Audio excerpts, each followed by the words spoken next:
மதுரையில் ஜூசியான மட்டன் பிரியாணி அப்புறம் ஜூசியான சிக்கன் பிரியாணிலாம் கொடுத்துக்கிட்டு இருக்காங்க.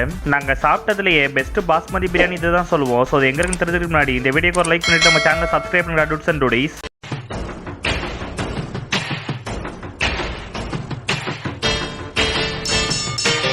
இவங்க இந்த மட்டன் பாஸ்மதி பிரியாணி அப்புறம் சிக்கன் பாஸ்மதி பிரியாணியில் காம்போ ஆஃபர்ஸாக கொடுத்துக்கிட்டு இருக்காங்க.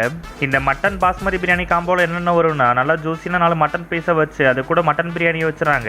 அதோட குவான்டிட்டி நல்லா தாராளமாக இருந்துச்சு. ஒரு ஆள் நல்லா சாப்பிடலாம். அது கூட ஒரு அவுச்ச முட்டை வச்சுட்டு அது கூட கத்திரிக்காய் கூட்டு வச்சிருக்காங்க. பாஸ்மதி பிரியாணினாலே கத்திரிக்காய் கூட்டு தான் இம்பார்ட்டன்ட். அது கூட பிரெட் அல்வாவும் கொடுக்குறாங்க. அப்புறம் தயிர் பச்சடி கொடுக்குறாங்க. இதெல்லாம் சேர்த்து வெறும் 180 ரூபாய்க்கு தான் கொடுத்துக்கிட்டு இருக்காங்க. ஃபர்ஸ்ட் அந்த மட்டன் பிரியாணியை டேஸ்ட் பண்ணி பார்த்தோம். அந்த மட்டன் பார்த்தீங்கன்னா தொட்ட உடனே உடஞ்சு விழுந்துச்சு.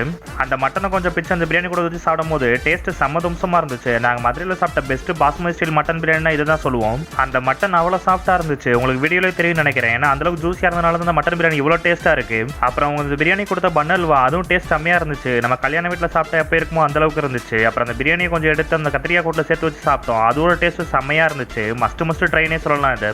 நெக்ஸ்ட் அவங்களோட சிக்கன் பிரியாணி காம்போ சொல்லியிருந்தோம். நம்மளுக்கு ஒரு லெக் பீஸை வச்சு அதுக்குள்ள நல்லா நிறைய பிரியாணி வச்சாங்க. நல்லா ஒரு ஆள் தாராளமா சாப்பிட்ற மாதிரி. அப்புறம் மட்டன் பிரியாணி எப்படி இந்த காம்போ கொடுத்தாங்களோ அதே மாதிரி இந்த சிக்கன் பிரியாணிக்கும் ஒரு முட்டையை வச்சு அது கூட கத்திரிக்காய் கூட்டு பிரெட் அல்வா தயிர் பச்சடி இதெல்லாம் வச்சு கொடுத்தாங்க. இந்த சிக்கன் பிரியாணி காம்போ 120 ரூபாய் கொடுத்துக்கிட்டு இருக்காங்க. டேஸ்டிங் வித் அந்த சிக்கன் பிரியாணி. அந்த சிக்கன் பிரியாணியோட டேஸ்ட் சம்மதம்சமா இருந்துச்சு. அந்த லெக் பீஸ் பார்த்தீங்கன்னா அவ்வளோ சாஃப்டா இருந்துச்சு. மட்டன் பிரியாணி எப்படி மட்டன் பீஸ் சாஃப்டா இருந்துச்சோ அதே மாதிரி சிக்கன் பீஸ் சாஃப்டா இருந்துச்சு. சப்போஸ் நீங்க சிக்கன் பிரியாணி வேணும்னு நினைச்சீங்கன்னா இந்த சிக்கன் பீஸுக்கு பதிலாக நீங்க சிக்கன் 65 சிக்கன் 65 பிரியாணியா வாங்கிக்கலாம். அந்த சிக்கன் 65 டேஸ்ட் பங்கமா இருந்துச்சு. அது மேல போட்டிருந்த சிக்கன் லேயரோட கோட்டிங்லாம் செம்மையா இருந்துச்சு. இந்த ஸ்பாட் எங்க இருக்குன்னா நம்ம கேப்போதர்கிட்ட பிஜி நாயுடு ஸ்வீட்ஸ் இருக்கும். அது பக்கத்துல இருக்க பிரியாணி பாய்ஸ்ங்கிற அற்புதமான ஸ்பாட் தான். இங்க பக்கெட் பிரியாணி காம்போவும் கொடுத்துக்கிட்டு இருக்காங்க. 4 பேர் சாப்பிட்றதுக்கான பக்கெட், அப்புறம் 6 பேர் சாப்பிட்றதுக்கான பக்கெட், அப்புறம் 12 பேர் சாப்பிட்றதுக்கான பக்கெட் பிரியாணி காம்போலாம் கொடுத்துக்கிட்டு இருக்காங்க. நாங்க எவ்வளவு இடத்துல பாஸ்மதி ஸ்டைல்ல பிரியாணி சாப்பிட்டுருக்கோம். பட் எங்கேயுமே அந்த அளவுக்கு ஃபிளேவர் இருக்காது. பட் இங்க டேஸ்ட் செம்மையா இருந்துச்சு. ஸோ கண்டிப்பா போய் ட்ரை பண்ணுங்க. இந்த ஷாப் மத்தியானம் 12 மணில இருந்து சாயந்தரம் 4 மணி வரை இருக்கும். முக்கியமான விஷயம் வெள்ளிக்கிழமை மட்டும் இருக்காது. மற்ற எல்லா நாளுமே இருக்கும். ஸோ போய் என்ஜாய் பண்ணுங்க. சரி, ஓகே, டாடா.